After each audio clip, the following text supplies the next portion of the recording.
Hello you guys and welcome back to my channel, to another video of mine. So this video I've been putting off probably ever since I started my YouTube channel. I want to say my depression started probably it may have started around the time when my parents started to kind of fight in front of me. How I coped with it was just keeping it to myself, which I think a lot of people can relate to.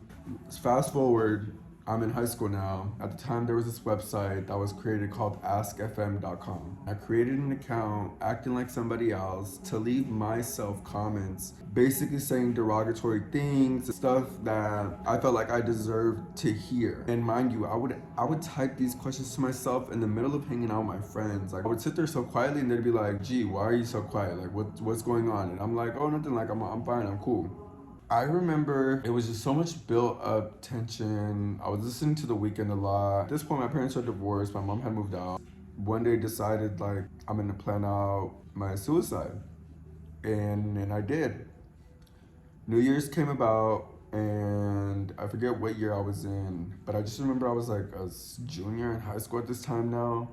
I decided that I was gonna, take some random ass pills that God knows where they came from. They were in the kitchen cabinet. It's not like I don't think I purposely did it on New Year's. It's just the time was coming, and it was like New Year's was approaching, and I don't want to go into this new year. So my mom and my sister was getting ready to go to church. I'm just over here in my room, kind of pacing myself back and forth, listening to music that's getting me in a sad mood. And I thought what my mom was about to leave. I went to the kitchen and I swallowed all these pills. And I knew they were strong pills, but I just didn't know what they were. And I swallowed them all. By the grace of God, my mom forced me to come with them to this New Year's thing they were going to, which was church. I didn't want to go because I already knew what was in my mind. I'm a religious person, so I already felt bad, like I'm letting God down by being my mom. She came into my room and she pretty much yelled at me and forced me, like I had to come to church with her. So I went to church with her, knowing I'm over here like about to pass out. They think that I caught like the Holy Ghost or something. I'm like, no, like I'm actually like passing out, like I'm about to die. So they realize like I'm not being responsive, and they finally take me to the back room and they're checking my pulse, and then my mom's asking me over and over and over again, what did I take? What did I take? What did I told them I was like, I took some pills. Like that's just what I did. We pretty much got rushed to the hospital. I think I was playing a song by The Weeknd called 28 or something like that. And I just kept listening to that on repeat on my way to the hospital. Get to the hospital, gotta drink charcoal. Worst fucking experience of my life. I wake up and it's like my best friend majors in front of me and then my parents. And my mom, like, it was just such a shitty feeling because literally it felt like mission failed. That type of feeling. In that moment, it felt like mission failed. Now I have to deal with the consequences. So I'm sitting in this bed, and mind you, I had sent text messages to other friends, like saying, I'm gonna kill myself. I love you guys. Thank you so much for being here for me, but I'm just done. Like, I literally premeditated this. Some people kind of already knew it was happening while I was at the hospital. On my way to the hospital, I think some people already were able to get in contact with my mom saying like, yeah, like Gerardo just texted me saying like he's trying to kill himself. Like, what's going on over there? So the doctor comes and she's like, why did you take these pills? And I was like, I don't know. I was like, I tried to kill myself. And they were like, okay, you're gonna go into 50-51. And I'm like, what is that?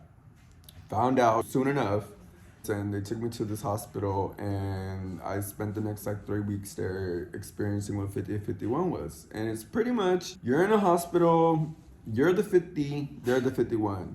So if they say you got to take some pills, whatever, you got to take them. If they say you can only take a 5-minute shower, you can only take a 5-minute shower. If they say you can't have hoodies without like laces on them, you can't. Like, it's just so many rules.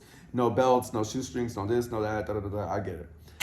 So I'm in this building and they kept having The Karate Kid on repeat, the original one on repeat, like every day. They just kept playing. And then Dark Horse by Katy Perry was also playing all the time. So, I'm in there and, I meet some other people, I had some traumatizing experiences. I realized like, okay, you have to like find a way to move around this. So I started cooperating, I started talking, I was trying to make friends, I was doing the 5-minute showers, I was journaling, I was participating in, you know, physical exercise, I was doing the one-on-one therapy. I didn't let anybody come see me, but the one person I did let see me in there was my uncle from my mom's side. He lived in the same city that I was in the hospital at. He would come and visit me every so often and, you know, just check on me and just ask me how I'm doing. You know, I think I'm like second week in, and finally I'm like okay with seeing my parents, and they're kind of just like analyzing how I am, and they're just asking me like what progress have I made. And then I was like, okay, well, I want to go. Like, I want to go home. I don't want to be here no more. Like, I was sick and tired of it. They were like, you can't leave. Like, you're not ready to go. So then I realized, and I was like, I have to put on this act for these people so that they can really believe that like I'm not supposed to be here. I was like, you guys, like, why aren't you happy? Like, you know what I mean? Like, just so fake. Third week comes by, they're like, you know, how do you feel? And I was like, I'm so grateful for life. Like, I would never do that again. Like, you guys, I kid you not, the whole time I was like dead inside.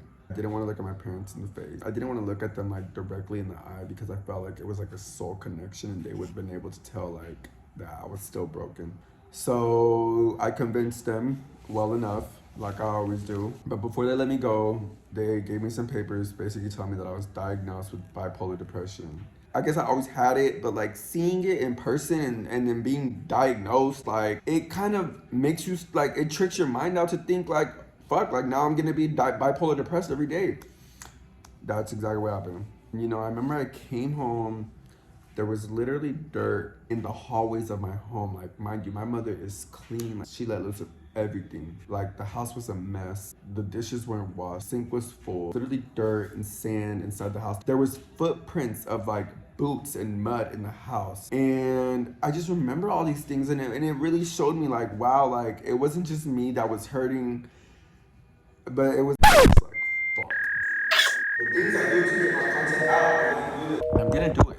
So what the hell? Like, I don't know why. I think I started to realize, like, at that moment, you know, coming home and seeing the impact that I had made. I feel like it's very cliche to say, but it's also something we all know. The loudest people in the room usually are the ones that like are going through like the most troubling time. It showed in this moment because I was always the class clown, always trying to keep other people happy. I was just always putting others before myself, and I still do to this day. And I love it. I love it. I love it. Back then, it was like getting to a point where like it was affecting my mental health. It was just kind of like one of those realizations where I was just like, wow, like I really let myself down for a minute. For the sake of providing this fake happiness, you know, like, oh, if I see my friends happy, I'm happy. Oh, if I can make this classroom laugh, then I'm laughing. If I can, you know, do this, then, you know, it was just all these temporary feelings that weren't actually like sustainable. That's where mental illness kind of comes into hand, because it's like you're not sustaining a healthy lifestyle, a healthy mindset. So I had to like try to find ways to kind of like rebuild myself back up.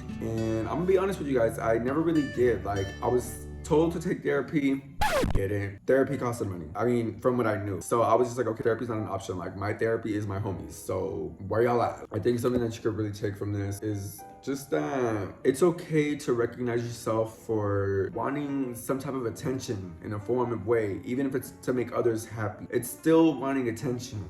And these are things you have to like kind of like catch on to early on before your mind starts to create this pattern of like, okay, I'm gonna be depressed, but if I can make this person happy, then I'm not gonna be depressed. And as long as they're happy, you know what I mean? It's like, it's not good. I'm still growing and I'm still learning, so I can't give you guys 100%, you know, advice. There's more to life. There's a lot more to life than just making people laugh, entertaining others, you know, doing things to distract yourself from what's really going on. You know, you're not alone. And like I said, I'm not fully healed from this either myself, because I still do battle with bipolar depression, and I kind of just go through it like on my days. This has been one of the most longest anticipated videos I've ever had in my life.